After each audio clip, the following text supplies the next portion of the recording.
नमस्कार, आप देख रहे हैं न्यूज़ 69 चैनल और मैं हूं आपके साथ अंकिता। चलिए रुक करते हैं खबरों की ओर। लोकसभा चुनाव से ठीक पहले कांग्रेस पार्टी ईवीएम मशीन को लेकर 22 फरवरी को आंदोलन करने वाली है, जिसकी जानकारी मध्य प्रदेश के पूर्व मुख्यमंत्री और राज्यसभा सांसद दिग्विजय सिंह ने दी है।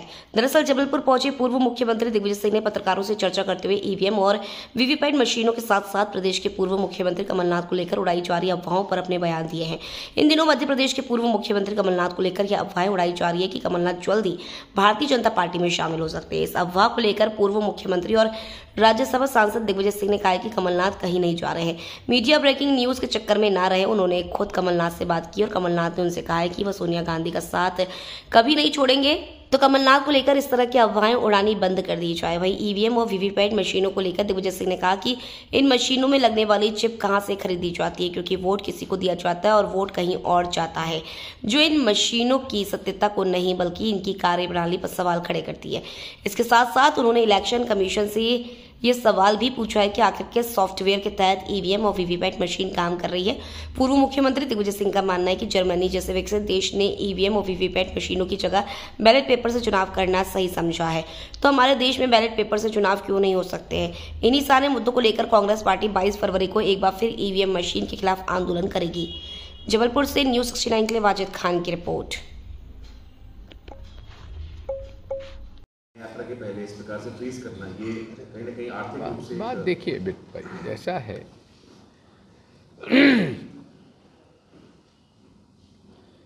2012 के बाद से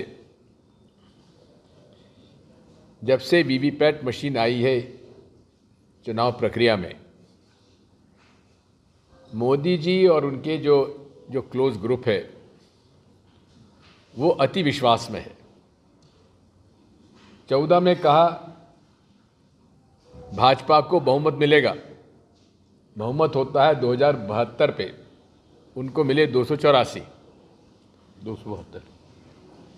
उसके बाद 2019 में उनका 300 पार, तो मिले 303। इतने बड़े देश में जहाँ 90 करोड़ ज़्यादा मतदाता हों, इतना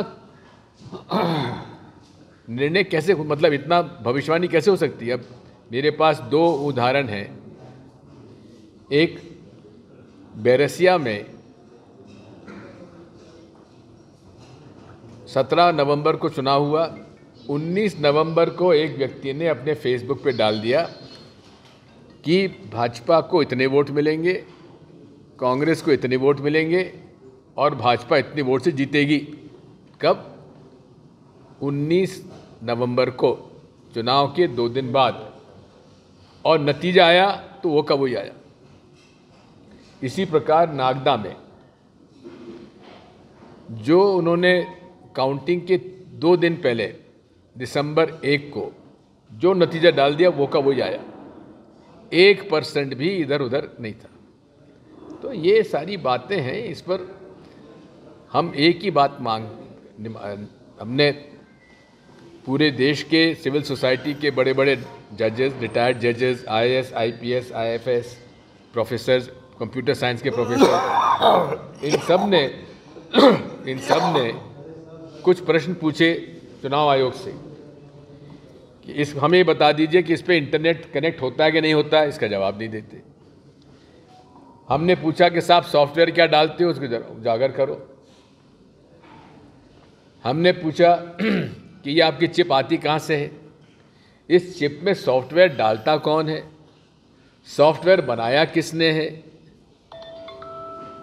ये सारे प्रश्नों का कोई जवाब नहीं देते। आज पूरे विश्व में केवल 5 देश हैं जहाँ की ईवीएम मशीन का उपयोग हो रहा है, जिसमें भारत, नाइजीरिया, वेनेजुएला, नेपाल और ऑस्ट्रेलिया। ऑस्ट्रेलिया में सॉफ्टवेयर को उन्होंने उजागर कर दिया कि भाई देख लो, इसको देखना है। तो हमारा तो ये स्पष्ट मत है, इस देश के लोकतंत्र को यदि बचाना है तो हमें ईवीएम से वोटिंग नहीं चाहिए, बैलेट पेपर्स चाहिए। और अगर सरकार को, चुनाव आयोग को ईवीएम से इतना ही प्रेम है तो आप हमें वीवीपैट स्लिप डब्बे में न गिरा के हमारे हाथ में दे दो, हम मतपेटी में अलग से डाल देंगे। अब चुनाव आयोग इसके बारे में हमसे मिलने की तैयार नहीं है। 28 इंडिया अलायंस की पार्टनर्स ने मांग की कि आप हमें टाइम दीजिए मिलने का। 6 महीने से टाइम नहीं दिया है। क्या निष्पक्षता से काम करता है ईसीआई? कर्नाटक चुनाव में खुलेआम प्रधानमंत्री कह रहे हैं बजरंगबली का नाम लो और बटन दबाओ। ये तो कोड ऑफ कंडक्ट के खिलाफ है कि नहीं है? रिप्रेजेंटेशन ऑफ पीपल्स एक्ट में जुर्म है कि नहीं है?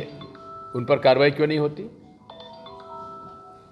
इसी के साथ साथ सुप्रीम कोर्ट के मुख्य न्यायाधीश के चीफ जस्टिस ऑफ इंडिया, उन्होंने सुझाव दिया सुप्रीम कोर्ट ने कि इलेक्शन कमीशन के सदस्यों का चयन जो कमेटी है उसमें एक व्यक्ति चीफ जस्टिस ऑफ इंडिया भी उसके अंदर होना चाहिए।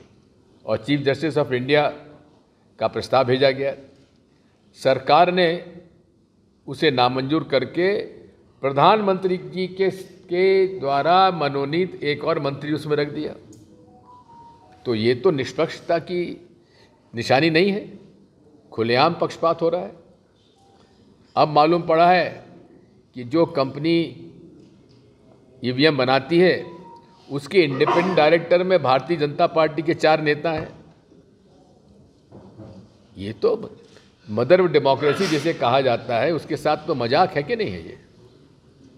चलिए, को लेकर एक बड़ा विरोध प्रदर्शन शुरू होने जा रहा है, एक बड़ा आंदोलन शुरू होने जा रहा है। जी हाँ, इस बार क्या कुछ नया इस रेंगे को लेकर? बात साफ है, देश के हर नागरिक को लोकतंत्र में भाग लेने के लिए ये उसका अधिकार है कि वो जिसे चाहे वो वोट डाले, वोट गुप्त हो और जहाँ उसकी मंशा है वहाँ जाए और उसकी गिनती होना चाहिए। ये मेरा संवैधानिक अधिकार है। अब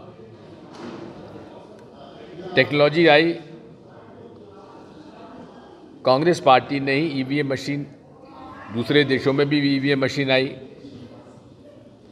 लेकिन मुझे तो 2003 से इस पर भरोसा इसलिए नहीं है कि बटन दबाओ, बीप आवाज़ आई और वोट कहाँ गया पता ही नहीं पड़ता। और वीवीपैट में तो अब और भी इस बारे में एक अविश्वास पैदा होता है कि इसमें सॉफ्टवेयर जो डाला जाता है, पहले तो 1 टाइम प्रोग्रामेबल चिप होती थी, उसमें तो सिंपल था, कोई दिक्कत नहीं थी। लेकिन अब इसमें वीवीपैट मशीन में, यूनिट में कैंडिडेट का नाम और सिंबल आता है। इसके लिए सिंबल लोडिंग यूनिट होता है और वो वीवीपैट मशीन यूनिट में डाला जाता है कब? डेट ऑफ विड्रॉल के बाद। अब उस सॉफ्टवेयर में क्या है ये किसी को नहीं मालूम।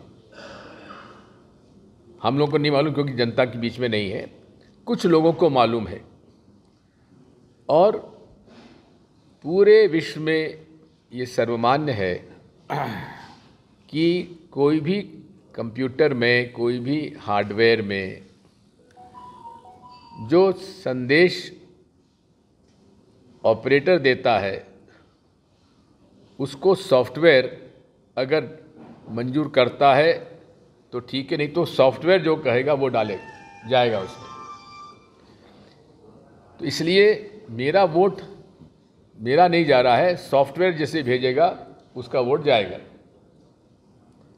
अब बात वही है कि हमको आप 7 सेकंड के लिए दर्शन क्यों कराते हो भाई?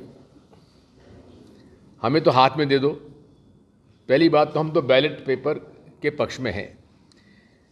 जर्मनी जैसे विकसित देश ने ये तय कर लिया कि ईवीएम मशीन पर हमको भरोसा नहीं है, और सुप्रीम कोर्ट ने कह दिया बैलेट पेपर चुनाव कराओ, बैलेट पेपर चुनाव होते हैं। अब बैलेट पेपर से क्यों चुनाव नहीं होना चाहिए साहब, बहुत टाइम लगता है। अरे भाई क्यों टाइम ज़्यादा लगेगा? ये कहाँ कानून में लिखा है कि 14 टेबल पे ही एक राउंड होगा? कर्मचारियों की कमी है क्या? आप 14 के बजाय 50 टेबल लगा दीजिए। 300 से ज़्यादा बूथ है नहीं, 6 घंटे में पूरी काउंटिंग हो जाएगी। काउंटिंग में कितनी देर लगती है? तो इसलिए हमको तो इस पर भरोसा नहीं है। और अब तो एक जुगाड़ वीवीपैट बनाई लोगों ने कि बटन दबाया हमने कहीं, दिखा कुछ और छपा कुछ। ये तो आप लोगों ने खुद ने देखा होगा, सोशल मीडिया पे वायरल हो चुका है। तो हमको हमारे वीवीपैट स्लिप के दर्शन मत कराइए, वीवीपैट स्लिप हमें हाथ में दे दीजिए और हम उसे डब्बे में डाल देंगे। पहली मांग हमारी यह है। इसी तरह की और खबरें देखने के लिए बने रहे हमारे साथ, देखते रहिए न्यूज़ 69 चैनल। जब तक के लिए धन्यवाद।